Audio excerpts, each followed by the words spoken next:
La ferme des animaux de George Orwell, chapitre 7. Un rude hiver. Après les orages, la neige et la neige fondue, puis ce fut le gel qui ne céda que courant février. Vaille que vaille, les animaux poursuivaient la reconstruction du moulin, se rendant bien compte que le monde étranger les observait et que les humains envieux se réjouiraient comme d'un triomphe si le moulin n'était pas achevé dans les délais. Les mêmes humains affectaient, par pure malveillance, de ne pas croire à la fourberie de Boule de Neige. Le moulin se serait effondré tout seul, à les en croire, à cause de ses murs fragiles. Les animaux savaient, eux, que tel n'était pas le cas, encore qu'on eût décidé de les rebâtir sur 3 pieds d'épaisseur au lieu de 18 pouces comme précédemment. Il leur fallait maintenant amener à pied d'œuvre une bien plus grande quantité de pierres. Longtemps, la neige amoncelée sur la carrière retarda les travaux. Puis ce fut un temps sec, et il gela, et les animaux se remirent à la tâche. Mais elle leur était pénible, et ils n'y apportaient plus qu'un moindre enthousiasme. Ils avaient froid tout le temps. La plupart du temps, ils avaient faim aussi. Seul Malabar et Douce gardaient cœur à l'ouvrage. Les animaux entendaient les exhortations excellentes de Brille-Babil sur les joies du service et la dignité du labeur, mais trouvaient plus de stimulant dans la puissance de Malabar, comme dans sa devise inattaquable « Je vais travailler plus dur ». En janvier, la nourriture vint à manquer. Le blé fut réduit à la portion congrue, et il fut annoncé que, par compensation, une ration supplémentaire de pommes de terre serait distribuée. Or, on s'aperçut que la plus grande partie des pommes de terre avait gelé, n'ayant pas été assez bien protégées sous la paille. Elles étaient molles et décolorées, peu comestibles. Bel et bien plusieurs jours d'affilée, les animaux se nourrirent de betteraves fourragères et de paille. Ils semblaient menacés de mort lente. Il était d'importance capitale de cacher ces faits au monde extérieur. Enhardis par l'effondrement du moulin, les humains accablaient la ferme des animaux sous de nouveaux mensonges. Une fois encore, les bêtes mouraient de faim et les maladies faisaient des ravages. Elles se battaient entre elles, tuaient leurs petits, se comportaient en vrais cannibales. Si la situation alimentaire venait à être connue, les conséquences seraient funestes. Et c'est ce dont Napoléon se rendait clairement compte. Aussi décida-t-il de recourir à Mr. Whymper, pour que prévale le sentiment contraire. Les animaux n'avaient à peu près jamais l'occasion de rencontrer Mr. Whymper lors de ses visites hebdomadaires. Désormais, certains d'entre eux, bien choisis, surtout des moutons, eurent l'ordre de se récrier comme par hasard, quand il était à portée d'oreille, sur leur ration plus abondante. De plus, Napoléon donna ordre de remplir de sable, presque à ras-bord, les coffres à peu près vides de la resserre, qu'on recouvrit ensuite du restant de grains et de farine. Sur un prétexte plausible, on mena Mr. Whymper à la resserre, et l'on fit en sorte qu'il jette au passage un coup d'œil sur les coffres. Il tomba dans le panneau et rapporta partout qu'à la ferme des animaux, il n'y avait pas de disette. Pourtant, à fin janvier, il devint évident qu'il serait indispensable de s'approvisionner en grains quelque part. À cette époque, Napoléon se montrait rarement en public. Il passait son temps à la maison, où sur chaque porte veillaient des chiens à la mine féroce. Quand il quittait sa retraite, c'était dans le respect de l'étiquette et sous escorte, car Simolos l'entourait et grognait si quelqu'un l'approchait de trop près. Souvent, il ne se montrait même pas le dimanche matin, mais faisait connaître ses instructions par l'un des autres cochons, Brille-Babil en général. Un dimanche matin, Brille-Babil déclara que les poules, qui venaient de se remettre à pondre, devraient donner leurs œufs. Napoléon avait conclu par l'intermédiaire de Whymper un contrat portant sur 400 œufs par semaine. En contrepartie, on se procurerait la farine et le grain jusqu'à l'été et le retour à une vie moins pénible. Entendant ce qu'il en était, les poules élevèrent des protestations scandalisées. Elles avaient été prévenues que ce sacrifice pourrait s'avérer nécessaire, mais n'avaient pas cru qu'on en viendrait là. Elles déclaraient qu'il s'agissait de leur couvée de printemps et que leur prendre leurs œufs était criminel. Pour la première fois depuis l'expulsion de Jones, il y eut une sorte de révolte. Sous la conduite de 3 poulets noirs de Minorque, les poules tentèrent résolument de faire échec aux vœux de Napoléon. Leur mode de résistance consistait à se jucher sur les chevrons du comble, d'où les œufs pondus s'écrasaient au sol. La réaction de Napoléon fut immédiate et sans merci. Il ordonna qu'on supprime les rations des poules et décréta que tout animal surpris à leur donner fût-ce un seul grain serait puni de mort. Les chiens veillèrent à l'exécution de ces ordres. Les poules tinrent bon 5 jours, puis elles capitulèrent et regagnèrent leur pondoir. 9 d'entre elles, entre-temps, étaient mortes. On les enterra dans le verger, et il fut entendu qu'elles étaient mortes de coccidiose. Whymper n'eut pas vent de l'affaire, et les œufs furent livrés en temps voulu. La camionnette d'un épicier venait les enlever chaque semaine. De tout ce temps, on avait revu Boule de Neige. Mais on disait que sans doute il devait se cacher dans l'une ou l'autre des 2 fermes voisines, soit Foxwood, soit Pinchfield. Napoléon était alors en termes un peu meilleurs avec les fermiers. Il faut dire que depuis une dizaine d'années, il y avait dans la cour, sur l'emplacement d'une ancienne hêtraie, une pile de madriers. C'était du beau bois sec que Whymper avait conseillé à Napoléon de vendre. De leur côté, Mr. Pilkington et Mr. Frederick désiraient l'acquérir. Or Napoléon hésitait entre les deux sans jamais se décider. On remarqua que chaque fois qu'il penchait pour Mr. Frederick, Boule de Neige était soupçonné de se cacher à Foxwood, au lieu que si Napoléon inclinait pour Mr. Pilkington, alors Boule de Neige s'était réfugié à Pinchfield. Et soudain, au début du printemps, une nouvelle alarmante. Boule de Neige hantait la ferme à la nuit. L'émoi des animaux fut tel qu'ils faillirent en perdre le sommeil. Selon la rumeur, Boule de Neige s'introduisait à la faveur des ténèbres pour commettre 100 méfaits. C'est lui qui volait le blé, renversait les seaux à lait, cassait les œufs, piétinait les semis, écorçait les arbres fruitiers. On prit l'habitude de lui imputer tout forfait, tout contretemps. Si une fenêtre était brisée, un égout obstrué, la faute lui en était toujours attribuée. Et quand on perdit la clé de la resserre, dans la ferme entière ce fut un même cri. Boule de Neige l'avait jeté dans le puits. Et, chose bizarre, c'est ce que les animaux croyaient toujours après qu'on eut retrouvé la clé sous un sac de farine. Unanimes, les vaches affirmaient que Boule de Neige pénétrait dans l'étable par surprise pour les traire dans leur sommeil. Les rats, qui cet hiver-là avaient fait des leurs, passaient pour être de connivence avec lui. Les activités de Boule de Neige doivent être soumises à une investigation implacable, décréta Napoléon. Escorté de ses chiens, il inspecta les bâtiments avec grande minutie, les autres animaux le suivant à distance de respect. Souvent, il faisait halte pour flairer le sol, déclarant qu'il pouvait déceler à l'odeur les empreintes de Boule de Neige. Pas un coin de la grange et de l'étable, du poulailler et du potager qu'il ne renifla, à croire qu'il suivait le traître à la trace.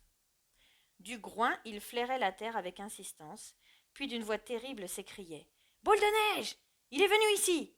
Mon odorat me le dit !» Au nom de Boule de Neige, les chiens poussaient des aboiements à fendre le cœur et montraient les crocs. Les animaux étaient pétrifiés d'effroi. C'était comme si Boule de Neige, présence impalpable, toujours à rôder, les menaçait de sans danger.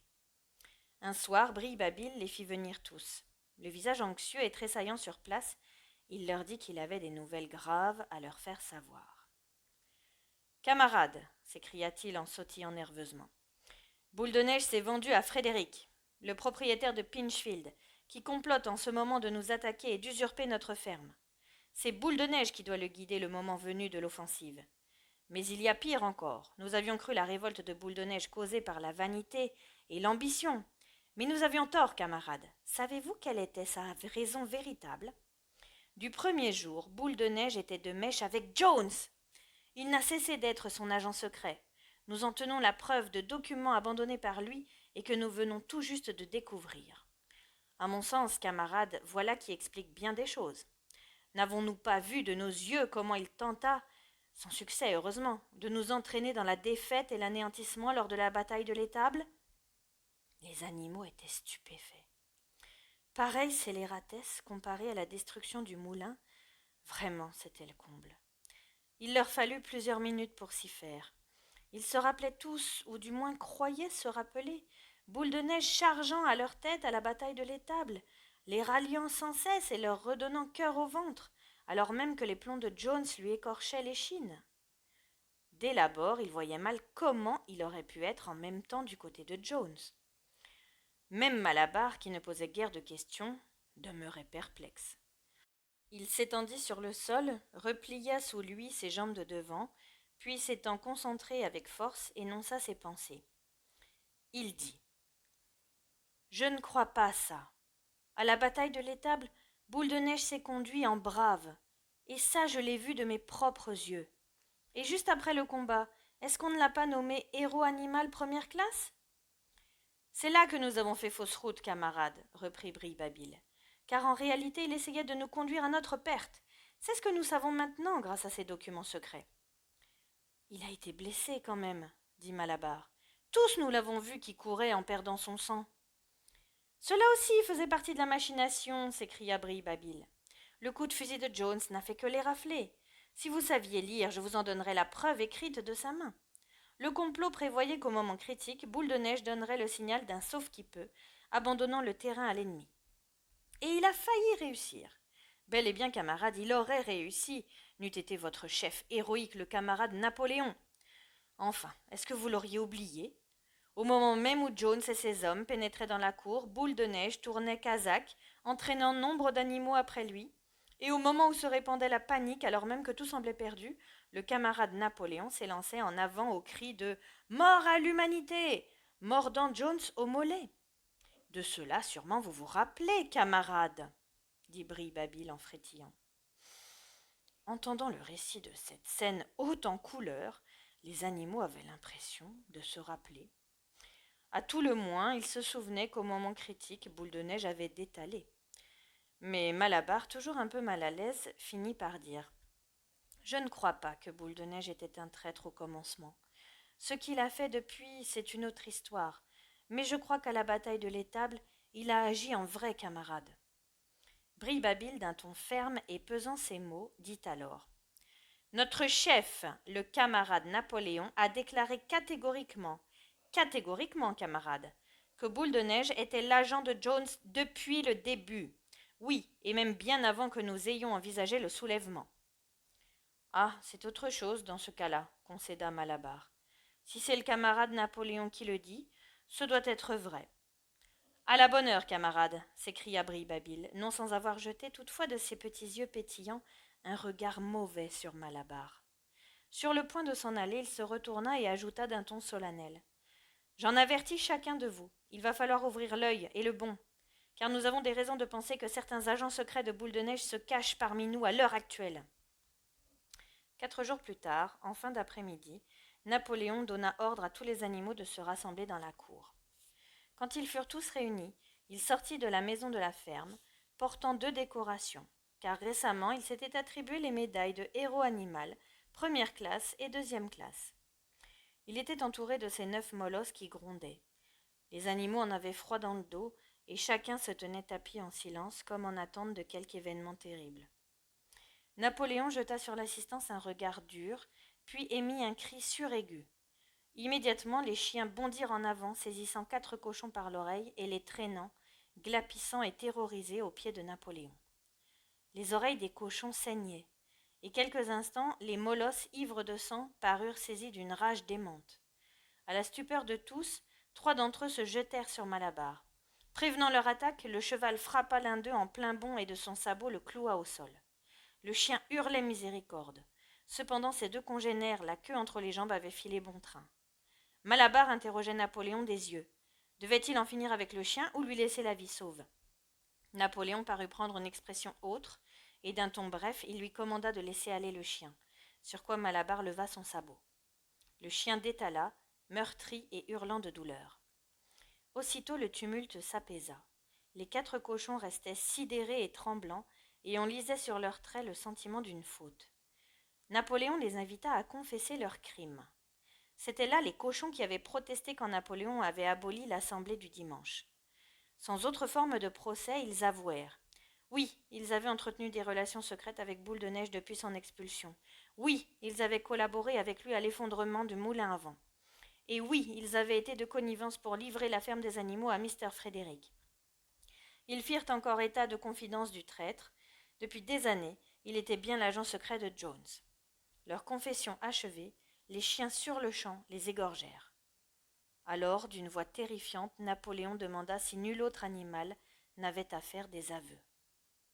Les 3 poulets qui avaient mené la sédition dans l'affaire des œufs s'avancèrent, disant que Boule de Neige leur était apparu en rêve.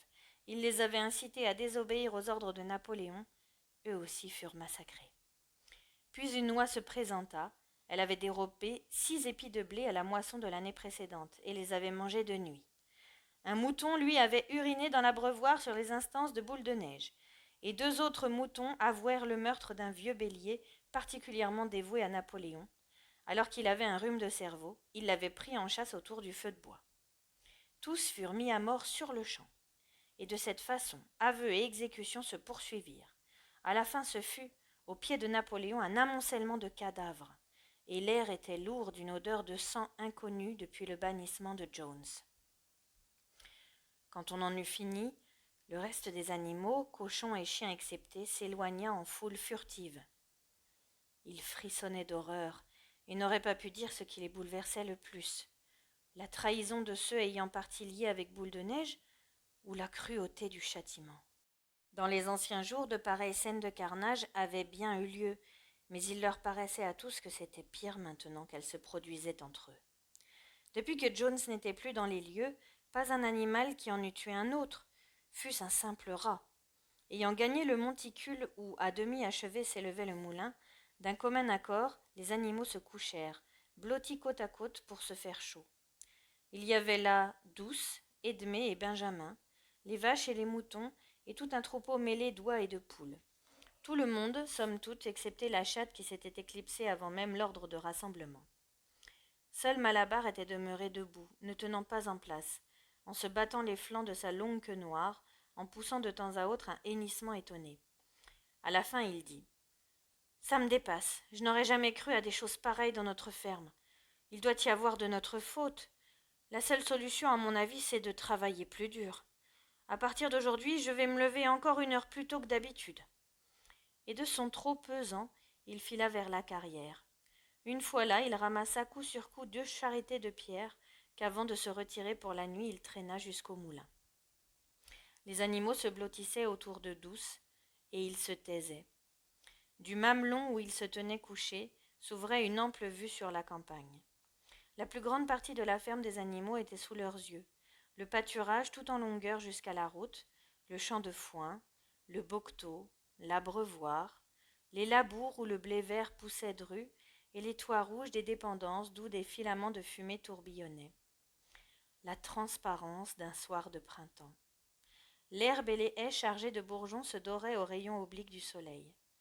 Jamais la ferme, et ils éprouvaient une sorte d'étonnement à se rappeler qu'elle était à eux, que chaque pouce leur appartenait, ne leur avait paru si enviable.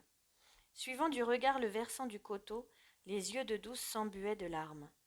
Eût-elle été à même d'exprimer ses pensées, alors elle aurait dit « Mais ce n'est pas là que ce que nous avions entrevu quand, des années plus tôt, nous avions en tête de renverser l'espèce humaine.